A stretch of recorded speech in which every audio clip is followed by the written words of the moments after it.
Welcome back to Cocktails and Classics. This week we watched North by Northwest, our first Alfred Hitchcock film, actually. It's taken us a while. Hitchcock would be disappointed in us. It's taken He this would. long. I'm Dylan, and joining me, as always, is Cameron, Zach, and Ben. Bye, everybody. And to kick this week's episode off, get everybody in the right mood, we're going to be sipping on a Gibson, which is a martini variation. It is ordered by Thornhill in the movie. A Gibson is 2.5 ounces of gin or vodka, ½ ounce of dry vermouth, and you garnish it with cocktail onion. I guess the only thing that differentiates it from a martini is the cocktail onions? Question mark? Yeah, I think so. Yeah, this is just a martini with extra steps. It sounds bad. Just gonna say it.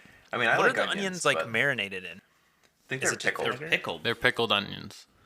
Oh, isn't the fucking olive? Isn't that just in like a pickled brine too? Yeah, but it's more salty.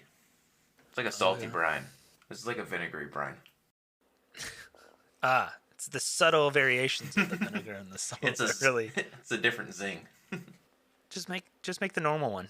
The normal one's not that good either, but just have a martini. Skip the Gibson. Just skip the martini. I don't know. Maybe martinis are like an acquired taste thing, and you just have to drink them regularly. Maybe it's kind of like beer, where like you have to make it like a bad thing to do during a drinking game, and then slowly you just kind of acquire a taste for it, and then eventually you like it, and then you seek out a higher quality martini. But I just don't see it. It's just not my thing. I'm not willing to do that. How do you get used to just drinking straight vodka with onions in it? I mean, What sort of game is Sounds- that? Sounds No, like I the mean, most like- Russian cocktail. like when you think Vodka about and like onions. when most people start drinking beer, no one when they start drinking beer is like, ooh, oh, right off the bat, I love this. Everyone's like, oh God. Well, I guess put it in a cup, and if you throw a ping pong ball into the cup, then I'll drink it. And after you do that, you start to be like, I don't mind drinking the solo cup full of beer. Actually, I rather enjoy it. And then you go, oh wait, they make this but fancier. And then you found craft beer. I feel like that's what you have to do with martinis, but Just one, have you solo can't. cups full of onions and vodka. One you can't, because after you drink like one, you can't drink it like you can a nice cold beer. But two, I don't think anyone wants to do that. No one wants to build a tolerance to martinis. No, They're bad. it's a tall order. They're bad. I'm sorry, if you like martinis, get over it. They're bad. Hey, we need you to build a vodka tolerance. Cameron says skip the Gibson, skip the martini, and go for an apple teeny. Apple teenies aren't that good either. I'm not gonna lie. They're not that good. Only if you just only skip if the you go teenies. heavy on the apple, light on the teeny. Yeah, they're disappointing if you're looking for something fruity. I wouldn't even They're go for that. been they're disappointing hyped up by if you've Scrubs. they're Yes, disappointing if you've exactly. watched Scrubs and been like, ooh, apple teenies, those sound good, and then you get one and you're like, oh, TV lied to me yet again. Yeah, they're not that good. If you're going for a martini and you want it to be flavorful and sweet, I would do like a lemon drop martini instead. That one's pretty good. Or just get a different drink. Get Or a a different different drink. fruity drink that you'll But enjoy. there are like martini bars, and if you don't like martinis, that can kind of suck. But then maybe there's don't go to that bar. But what if all your friends want to go to that bar and you Get just want to different go friends. All along? your friends are alcoholics. You just want to hang out with your friends. Don't and they're have like, those we want to go to friends. this martini bar, and you're, just like, that's fine. I just want to hang out, And Friends you're like, don't but let I don't friends like drink anything. martinis. Yeah, well, Sometimes you have shitty friends. It's like when somebody wants to go to a gin bar. what's that like? If Couldn't you- be me. If you make a Gibson, check the show notes below. There will be a link on how to make a Gibson. If you make one, send us a picture. at Cocktails and Classics Pod on Instagram. Hashtag Cocktails and Classics. Let us know what you think of the Gibson. Is it just a shittier martini? Is it better than a martini? Let us know. Check out North by Northwest. It's on HBO Max. We're about to spoil the shit out of it, so be prepared. North by Northwest is a 1959 film from Alfred Hitchcock, written by Ernest Lehman. Stars Cary Grant, Eva Marie Saint, James Mason.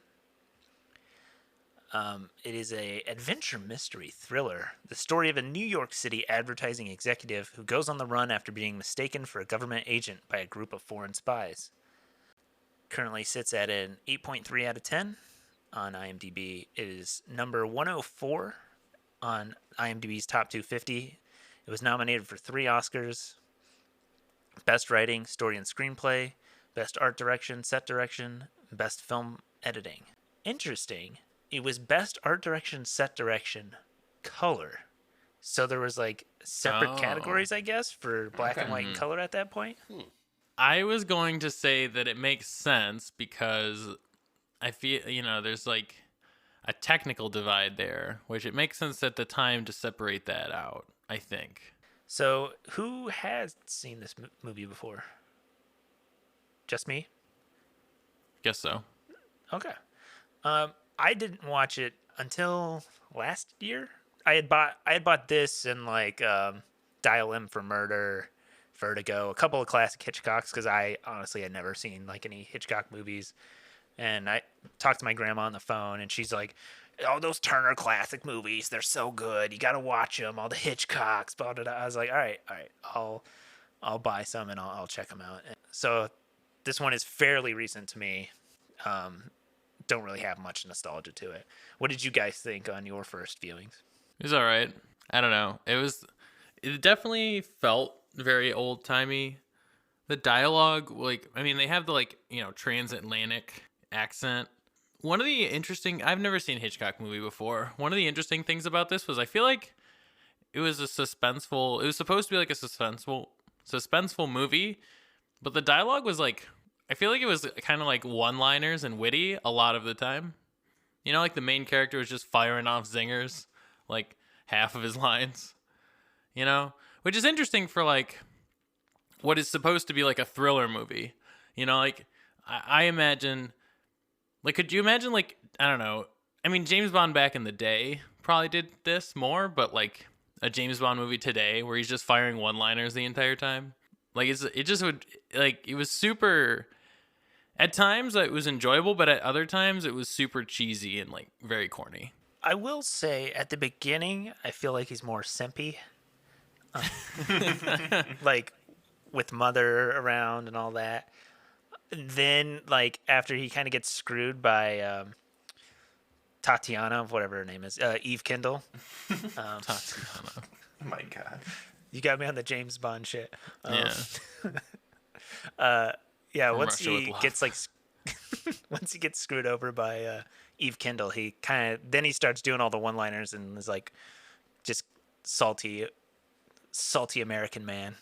Well, even before that, he's very I don't know. I feel like when he's getting kidnapped or whatever, he's making jokes about being kidnapped, almost. Yeah. They're like, "Oh, where are you gonna go? Oh, I'd like you to take me back." He's like, "Can we stop at a phone? I'd like to tell them that I'm being kidnapped." You're gonna make me seem very rude to my guests or whatever. I need to call them and tell them I'm being kidnapped. Yeah, I found a lot of the movie funny. The way he handled situations like that, the nonchalantness when it's a very serious situation. I think that plays a lot in the movie, and I liked it. The one thing that I didn't quite catch on to until maybe halfway through the movie is why is he with his mother so much in this movie? She's around way too much for being this guy's mom. Yeah, I don't know. That was weird. She was definitely an integral part for 30 minutes of the movie. I like when they're in the elevator. She's like, are you the two men? Are you really trying to kill my son? Everybody starts weirdly laughing. Yeah, it was such a weird scene. It was so awkward. I will say, probably at that point back then, you've got to think yes, he works in advertising, but he probably comes from money, and so yeah, it makes sense that oh, you have your one phone call. oh, I'm going to call my mom because she knows how to get the family lawyer. And like, so when you're doing all that stuff, it's like, oh, who would be there? The mother, because she probably has had a lot of control over most of his life. I mean, it makes sense. It made sense to me. I will say, yes, obviously, he is kind of nonchalant about things, but like, I also, in my mind, like, I feel like he sees this as all one big misunderstanding. And the fact that he does work in advertising, he is probably like he's used to sales. So like, he's probably just like, oh, let me make a rapport with the people and then I can probably talk my way out of this, you know? So that's probably why he's just kind of like, oh, let me stop and make a phone call. Or even the entire time he's at the house, he's making jokes and trying to make light of the situation.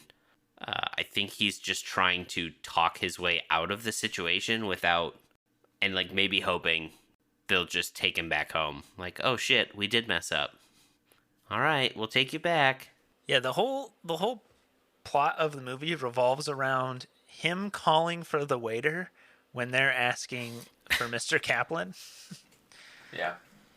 Like the two cronies are sitting over there, and the waiter's asking like, "Oh, Mr. Kaplan," and he just wants to like make a phone call real quick. And they're And like, then that's our guy. That's the entire downfall, is him just raising his hand to ask for the waiter. And he's like, no, I'm not. You have me confused. They're like, don't play coy with us. We know. What an intense camera shot, by the way, when it pans from left to right onto the two henchmen. And it gets like that kind of shaky zoom in. I was like, wow, this is going to get a little intense here.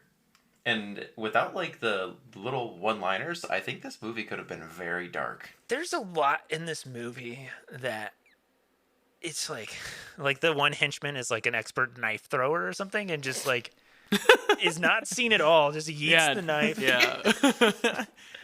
He's like, no, I didn't do this. And he pulls out the knife, and there's a cameraman just waiting there who like snaps a photo of him with the knife above his head. Yeah. And then he's like holding it like in like a menacing. Very incriminating looking. Yeah. He just like runs away, and no one stops him. Okay, but here's the thing that was weird. As I'm watching the movie, he doesn't do a whole lot that you'd look at and be like, why would you do that? Why is this the choice you would make? Like, I feel like a lot of the things he does is actual common sense shit you would do in that situation. Yeah.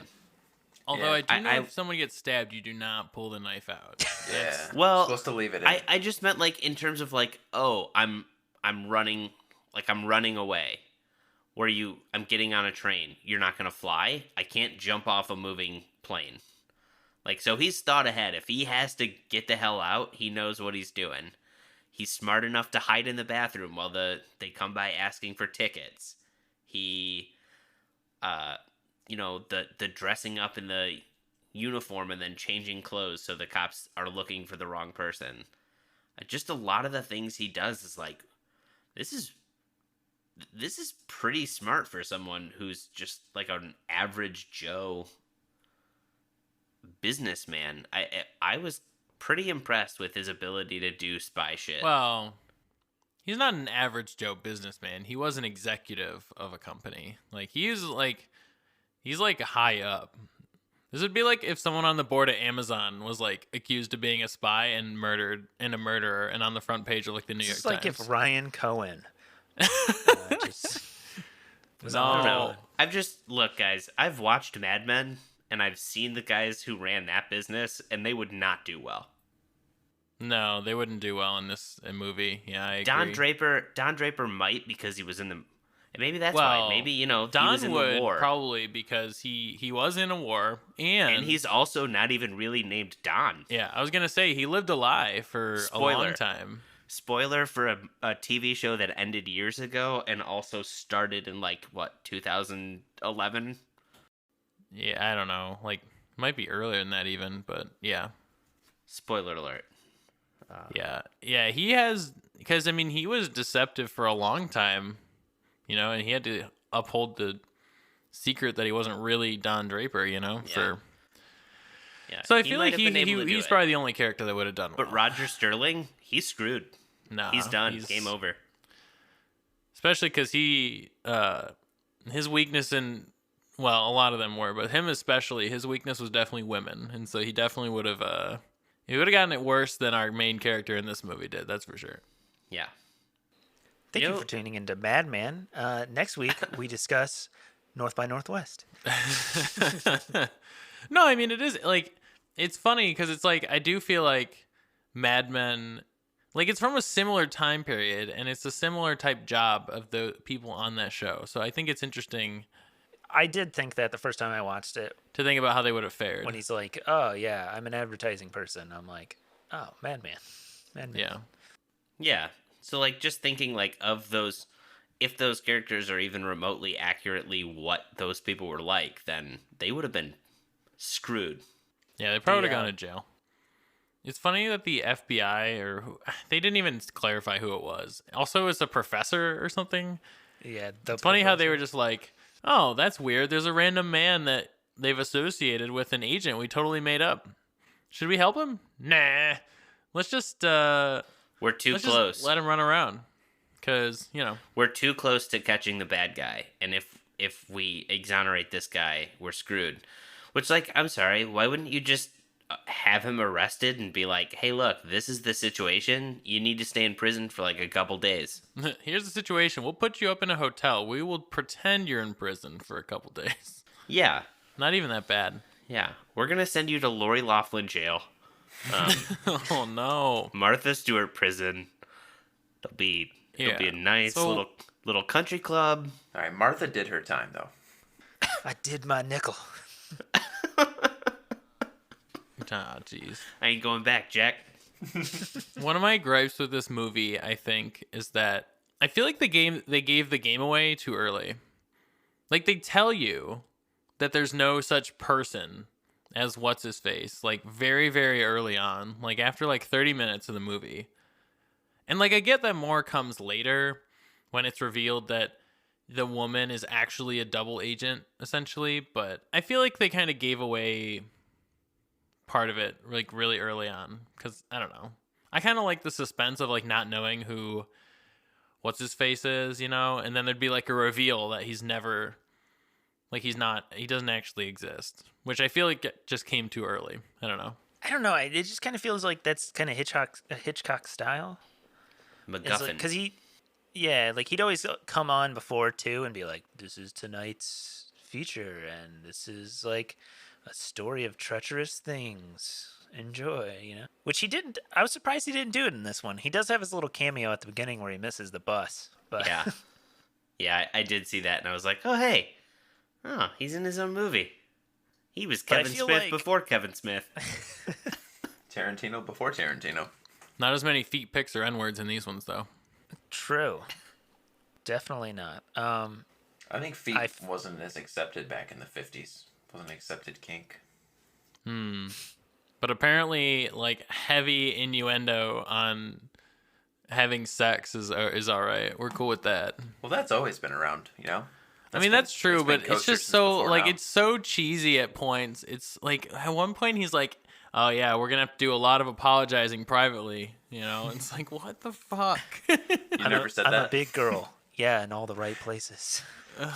Yeah, gross. That's some 1959 Who writes PG this for ya. dialogue? Who writes this dialogue? Do people talk Hey, like that? Back in the Like, day, what? maybe people talked like that, man. Why are you so good to me? Shall I climb up and tell you why? Oh, You've got taste in clothes, taste in food, and taste in women. I like your flavor. That The one, flavor that one was one was pretty rough. cringy. That one. most got of me. the time when he's talking to her, it's cringe. Doesn't he tell his mom or something to shut up at one point in time? Yes. Like, what the Shut up. fuck? She needed to. The best mom interaction I thought in the movie was when he gets out of the elevator after he realizes the henchmen are coming after him. He just ditches He his leaves mom in the her. lobby. They He leaves her 100% could have kidnapped his mother and like held her for ransom. Oh, he did not care. He's just like, all right, well, Bye, Mom. bye. Yeah, he just leaves his mom there with the two henchmen that are trying to murder him, that tried to murder him in the car. And he miraculously saves himself. Ypsilanti, man. Ann Arbor got a shout out.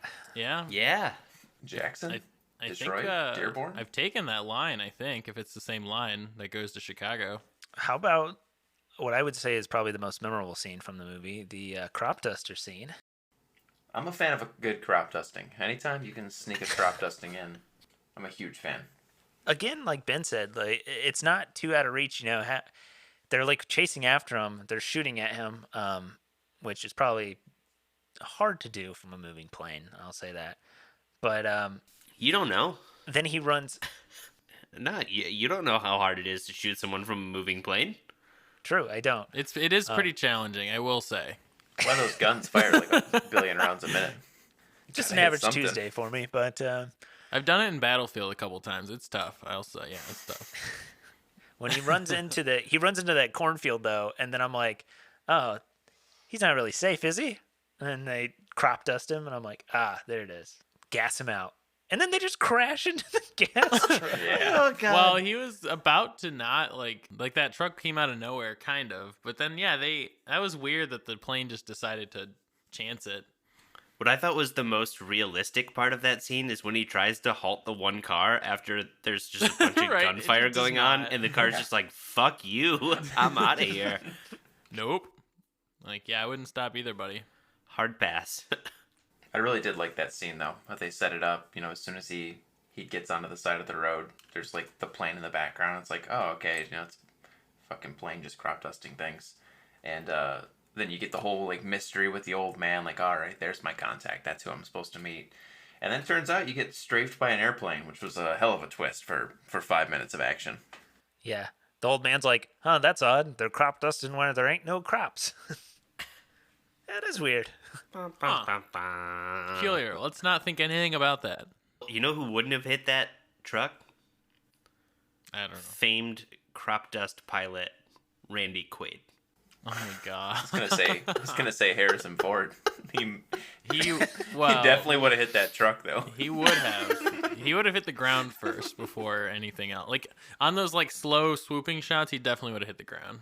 Nah, Randy Quaid would have been 3 sheets to the wind, and he never would have hit a truck ever. Honey, That's true. I'm home. My only complaint about old movies is I hate driving scenes where it's on like a moving screen. Oh, you Oh, know yeah. in the background? So bad. Yeah. Oh, the convertible I hate looks pretty that bad. so much. When it's in like a coupe, it's not as bad, but when it's a convertible and you just have person's face and then a movie going on behind them, it's so noticeable. Oh, I think even when they're in like a sedan where you can see the rear windshield behind them, and it just looks so not like the rest of the shot. Like Yeah. Yeah. The lighting looks so different that you're like, well, that doesn't look like what. This looks like 2 different times of day. Wait, this isn't right. It's not that bad if you're doing like reverse shot, like from the front. See? Yeah. But yeah, it's once you get to that like 2 shot with the moving background behind them, it just kind of does not sell it. Kind of a small hobby of mine with those shots is I like watching for when like the movie screen, when they were filming the screen behind it, hits like a big bump, but the car that the movie's taking place in doesn't. I like watching pedestrians just shoot up and down in the rearview mirror, but it's a perfectly flat road. It's always like funny to watch what's going on behind too, because it's like in this one, I think they were driving. There's like a horse carriage at one point, and like a bellhop's getting people out of the back. You're just like, oh, okay. Hell of a drunk driving scene in this movie, by the way. Yeah. Some Dear real Christ. professional DWIs Also- going on. He's definitely driven drunk before. This is Yeah. not his first time. Yeah, that's and he's also so like, I don't know, nonchalant about the whole thing. Like, I mean, he's like, oh, I've He's been utterly drugged or whatever. plastered. Yeah. Yeah, he's like down to a whole bottle of bourbon, and then it's just like, I'm awake. And they're like, did you have anything to drink tonight? And he's, what does he say? He says, I'm gassed. yeah, he says, I'm gassed. Oh, we got to bring that slang back. I feel like Gassed. that phrase is coming back. I don't know. I am gassed. Dude, man, they They shoved bourbon down my throat. No, they didn't give me a chaser. I love that. No, Mom, they didn't give me a chaser. This is my final complaint about the movie. Not necessarily a complaint. We spent, 2 hours and 15 minutes in this movie? And Just it's like about, straight yeah. through. And then it literally just ends. Yep. We're on the cliff. He pulls her up hanging from the off, cliff. And, And then they're married. Cuts to them married on the train, getting on the bed. I was like, what? Yeah, that was Like, a it's dumb cool ending. cut, but it I just, mean, They were it- saved.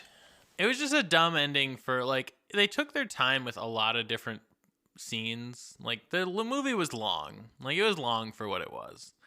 And, like, they were on Mount Rushmore for, like, 10 goddamn minutes, you know? And then, yeah, they just, like, cut to that, and then the movie ends in, like, 30 seconds? What is that? But I feel like that's something that is not just this movie. We talked about James Bond movies. I feel like a shit ton of James Bond movies end that way. Oh yeah, big Yeah. explosion, I think- and then I it think, cuts like, to a shot of him man- waking up in bed with a Man woman. with the Yep. man with the golden gun. They're on the island. He shoots the guy, and then they wake up on a boat. Oh, and it's That's like, true. what all happened in between? It's like, you know what happened. No, Yeah. and let's be honest. At this point in the story, no one gives a shit what happens between them after.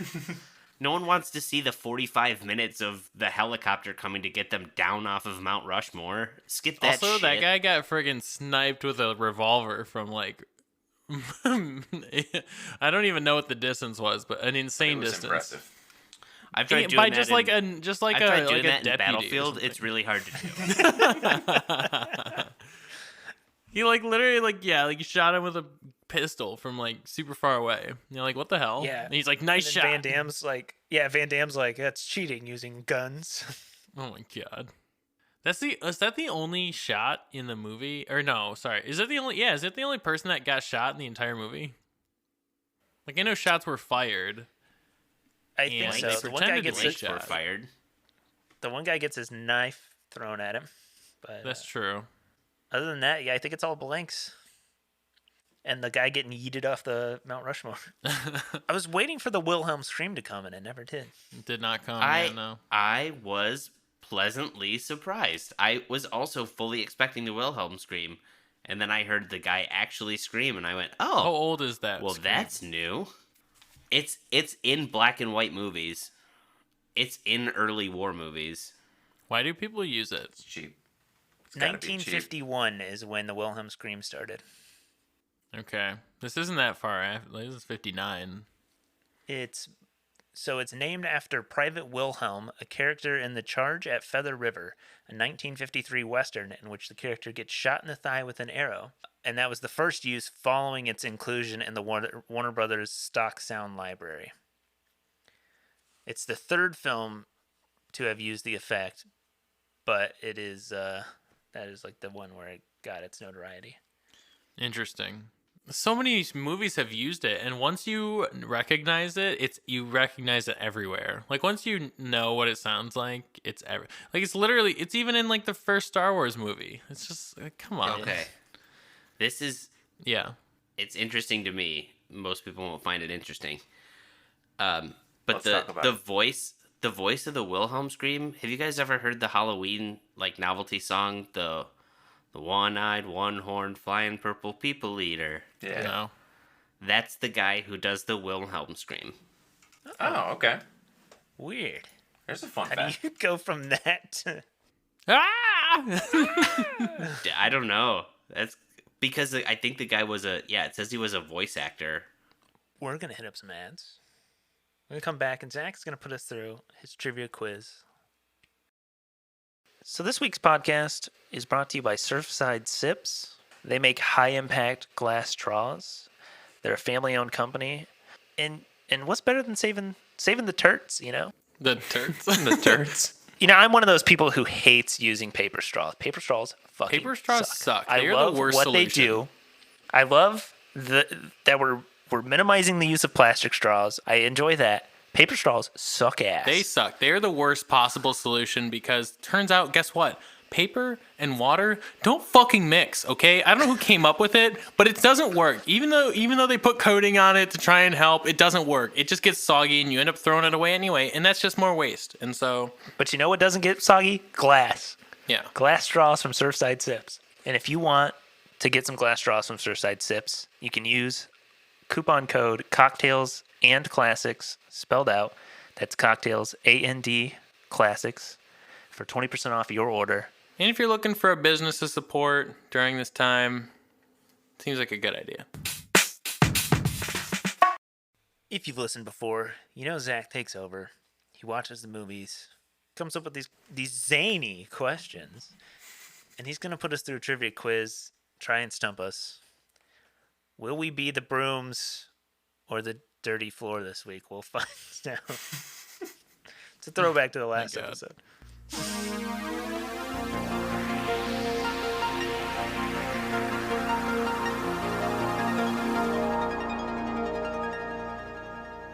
Alrighty, question number 1.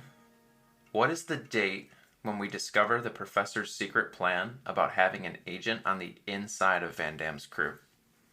Is it A, September 25th, 1958, B, October 25th, 1958, or C, November 25th, 1958? Oh God. When does this scene take place? I'm trying to remember when he tells. They're in the it's when they're in the room, the professor and his whatever heads of whatever secret agency Oh. are sitting around chit-chatting. Oh, I see. Okay. Oh man. I'm going to assume It's there's gotta be a like a- calendar on the wall Yeah. or something. Right. Fuck. Zach, I mean, Ben, do you know? Ben looks like he kind of knows. Oh, I've got no fucking clue. I'm not gonna lie. I was kind of hoping I could just piggyback off of somebody I'm like super confident on this one. Would it help you if I told you that the date is pulled from a newspaper that's sitting on the table? I do know. I figured that's what it was coming from. Is I remember seeing the newspaper, but I can't remember what date was on it. It was the Can't look it up. 25th, I know it was 1958. September, October, or November? I'm going to say September 25th. I'll say October.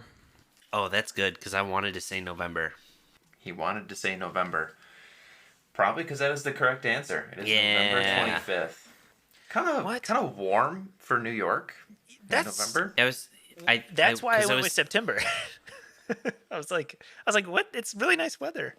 Yeah, I thought it was kind of weird because I remember seeing it and being like, huh, but I thought it was sometime around November because I was thinking I couldn't remember if it was like November or like if it was a joke that it was actually December 25th. All right, so Ben takes the lead with 1 point. Question number 2.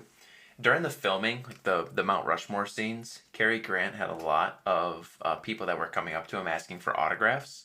So he started charging people per autograph. How much did he charge per autograph? A, $15, B, $1.50, or C, 15 cents? What was the first one again? $15. No, that seems way too expensive. Wow. Yeah, but if you're filming something you want people to get away, I feel like you want to go high. Yeah, that's true. Maybe he was just trying to deter people. I'm going to go with 15 cents. I feel like that's pretty cheap, but not, I mean, because back then, like, you know, he got caught with a DUI or whatever, and the fee was like $2. So, I'm just thinking that like, if you think about it from that perspective, I feel like, I don't know. I'm going to say 15 cents. Maybe he was a nice guy. I did love that line from his mom. Come on, Roger, pay the $2. Yeah. What? He That's almost an killed, like- insanely low fee for that. He almost killed like 30 people. What's the cost of 30 lives? $2, Apparently man. $2. I guess I'll say $15. I feel like he'd throw up like a huge price tag and try to deter people from coming to ask for autographs. I'm I'm gonna say $1.50. I don't know why. Just feeling it. I mean, movies cost a nickel, so I don't know. Maybe $1.50 is big spenders. Cary Grant was not after the big spenders. It was 15 cents. Nice. So apparently he was doling out autographs at Mount Rushmore. Damn. Imagine you just stroll up to Mount Rushmore. Cary Grant's there with Alfred Hitchcock filming a movie. Okay. He had to pay a DUI. He had to earn that $2. Thank God. Alrighty, boys. So we have a tie between Ben and Cam. Question number 3, and I'm going to try really hard not to trip up on this. Which of the following is not a real compass direction? A, northwest by west, B, northwest by north, or C, north by northwest? Is it the meme of North by Northwest? I'm going to say northwest by west. I feel like that's the only answer that makes any sense to me. Northwest by west, I'm going to agree. Yeah, I'm not just playing the game. That was honestly my guess. Could send it to the tiebreaker. Yeah. It's like Chell. I still get a point for it going to overtime, right? It's an overtime loss, if nothing else, yeah. Doesn't count. I do think it's northwest by west. All right, boys. It was the meme. North by northwest is not a compass direction. That was the only outlier, like, as far as, like, northwest by whatever, but I don't know. I just thought, like, my thought process was that it had something to do with west being, like, not. What does that mean? Like northwest by west? What does that actually tell you? So it's like if you like divide The difference up between the two? It's like a Like slice the middle of between the two? maybe not the middle, but a slice in between the two, yeah. Okay. Oh, so if you're looking at the compass, like, there's northwest, it would Then be there like would in be like between. northwest by west would be like halfway in between west and Right. northwest. Okay. By north would be the other way. So it'd be the tick in between, like, northwest. And Right. Yeah. Interesting. Okay. Okay. It's like the quarter mark between the two. Alrighty, so the tiebreaker, we're just going to do closest. Because I have no idea what flavor of guesses I'm going to get out of you guys. But this is between Ben and Cam, which is a shame because Dylan might have an advantage here. The question is, how many frames were cut from the final release of the film? All right, I have my answer, I believe. I'm going to say my number is 86,400 frames. Wow. I was going to go with like 12. You were going to go with 12 frames. That's like half a second. It's like half a second. I mean, if you're going low, I guess. Sure. Hitchcock films what Hitchcock wants. And to that, Ben does win. Okay. But it was 120 frames were cut from the final release of the film. It's about 5 seconds of film. That's weird. I went for an hour of film, but wow. But no, see, the issue is it's the key 5 seconds of them getting off It was the Mount Rushmore scene. and them getting married. It's actually just the 5-second clip of their wedding. Weird. What is that 5 seconds? It's the two of them standing up at the altar, and Cary Grant's character smashes a glass under his foot because turns out Thornhill is a Jewish name.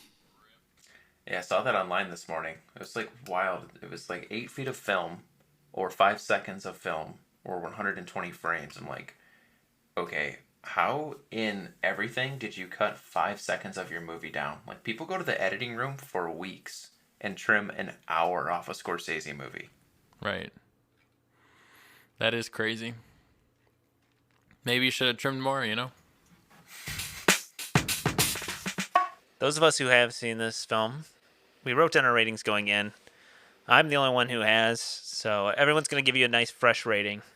I'll go last, but Cam, it's season 2. Lead us off. What did you think on your first viewing of North by Northwest? All right. I mean, the summation is I thought it was all right. Story was interesting enough. I did think they gave away the plot really early on, which kind of, to me, it didn't like I knew that, like you knew very early on that he wasn't a real person, and so I feel like a lot of the actions he was taking, you kind of knew. Like, I mean, I know it didn't exactly go where you thought, but it was kind of like, well, I know that he's not a real person, so I know he's kind of chasing a ghost at this point, you know. So I didn't really like that aspect. The dialogue was funny in some parts and really cringy in others, just, you know, due to cultural differences or whatever. But overall, it was still pretty good. Some of the shots were really good. You get some of Hitchcock's, I think, iconic types of shots in this movie. So I'm going to give it a 7. I thought it was all right. I'm not itching to watch it again anytime soon, but it was not bad.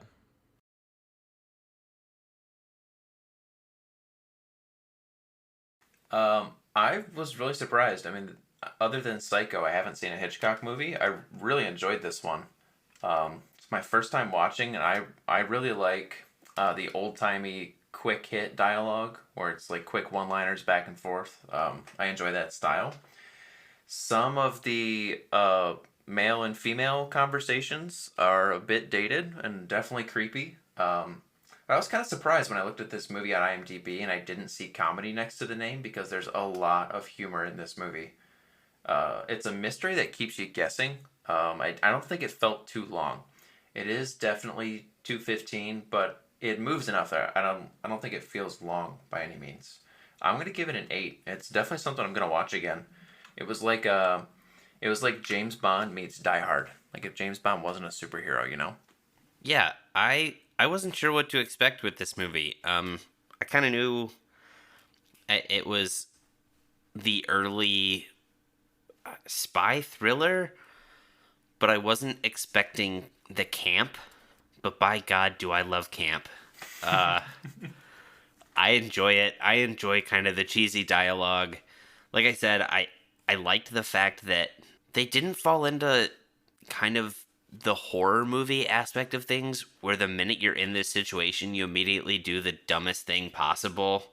Instead, Thornhill just kind of does the smart thing and makes his way, navigates this whole spy world. The crane shots were really well done. The Mount Rushmore scene, I did not really kind of realize that this was the movie that kind of started that. I know I'd seen it a bunch of different times. Yeah, overall, I really enjoyed it. I would definitely watch it again. Like Zach said, it kind of reminds me of a James Bond type movie. I honestly think it would be I'm surprised that it's a movie that hasn't gotten a mid 2000s to 2010s remake to update it. I'm glad it hasn't. I really enjoyed this version, and I will definitely watch it again. I'm going to give it an 8. Going in, I gave this movie an 8 out of 10. I really enjoyed this one, actually. Enjoyed a lot of Hitchcock films I've noticed as I've gone through a couple of them so far. I'm sure there's like stinkers in there, but this one is fun. Takes a bit of a weird turn once he gets on the train and it's like all about romance and Eve. But then it kind of makes sense a little bit when you find out that she's in on it with the guys. You're kind of like, oh, all right. Well, it wasn't that weird that he just went all like horn dog on her. The dialogue, like you guys said, the one-liners and stuff, it's kind of cringe, a little dated. The cinematography is really good.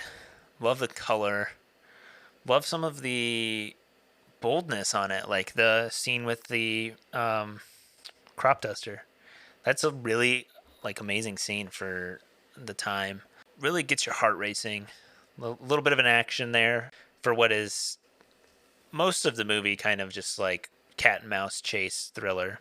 And I'm going to leave it at an 8 out of 10. I enjoy this movie a lot. I'll probably watch it again.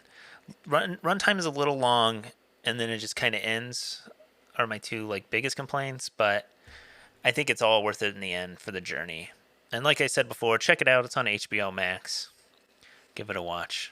If you enjoyed this, don't forget to rate and subscribe and share us with your friends. It really helps us out if you leave a review on Apple. Make a Gibson. Check the show notes for that recipe. Send us pictures, movie recommendations, and your thoughts on Instagram at Cocktails and Classics Pod. Use the hashtag Cocktails and Classics. We love to hear what you think, and we want to watch what you want us to watch. We got Mad Max next week.